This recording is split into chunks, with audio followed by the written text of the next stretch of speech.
Après 72 jours d'attente, le chef de l'État Faure Gnassingbé s'est enfin décidé à nommer un nouveau Premier ministre.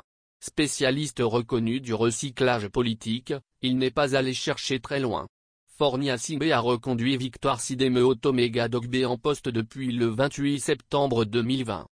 Ancienne ministre du Développement à la base, de l'Artisanat, de la Jeunesse et de l'Emploi des Jeunes et directrice de cabinet du chef de l'État, Victoire Toméga Dogbe avait présenté la démission de son gouvernement le 21 mai 2024 suite aux élections législatives du 29 avril 2024. Faure Gnassingbé a alors demandé au gouvernement démissionnaire de rester en place pour expédier les affaires courantes. Après donc un long silence, le chef de l'État a reconduit sa fidèle de toujours. Selon le communiqué de la présidence togolaise, Faure a procédé à cette nomination suivant les dispositions transitoires de la Constitution contestée promulguée le 6 mai 2024. À l'annonce du nom de Victoire Toméga Dogbe jeudi, 1er août 2024, la question que nombre d'observateurs se sont posée est, pourquoi le chef de l'État a pris autant de temps pour finalement reconduire l'ancien Premier ministre? Le bât blesse surtout quand des membres du gouvernement se retrouvent dans une situation de cumul de fonctions ou d'incompatibilité avec leurs fonctions depuis les élections législatives. À ce jour, plusieurs membres du bureau de l'Assemblée nationale sont toujours en poste dans le gouvernement. Plusieurs ministres y compris Victoire Dogbe siègent comme députés à l'Assemblée nationale. Ce qui va à l'encontre des valeurs démocratiques et la séparation des pouvoirs sachant qu'aucune suspension des mandats parlementaires de ces derniers n'a été officiellement annoncée.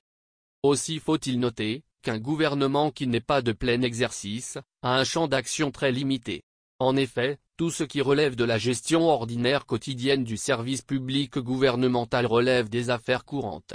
Cette notion impose au gouvernement démissionnaire de ne pas procéder à des engagements, notamment financiers, qui seraient de nature à s'imposer aux futurs gouvernants. Lorsqu'un gouvernement est démissionnaire ou démissionné, les ministres ne peuvent plus engager et conduire de politique publique.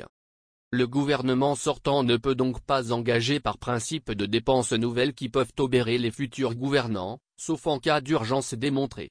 Cette notion a été rappelée au ministre sortant dans une note circulaire par le secrétaire général du gouvernement, Christian Trimua. Il faut dire que la période de gestion des affaires courantes devenait tellement longue que certains ministres ont commencé par se donner certaines libertés. Cette longue période de gestion des affaires imposée au pays n'est pas sans incidence. Plusieurs projets et investissements ont dû être certainement reportés. Dans cette situation, ce sont les pauvres populations qui payent toujours le plus lourd tribut. Comme toujours au Togo. Plus dramatique, après la réactivation de Victoire Dogbe, il faudra encore patienter pour la formation du gouvernement dans les prochains jours. Au surplus, la cacophonie générée par le changement rocambolesque de la Constitution et les sorties contradictoires controversées de certains bonimenteurs au sommet de l'État, montre bien le manque de profondeur de l'équipe qui a pris en otage le Togo.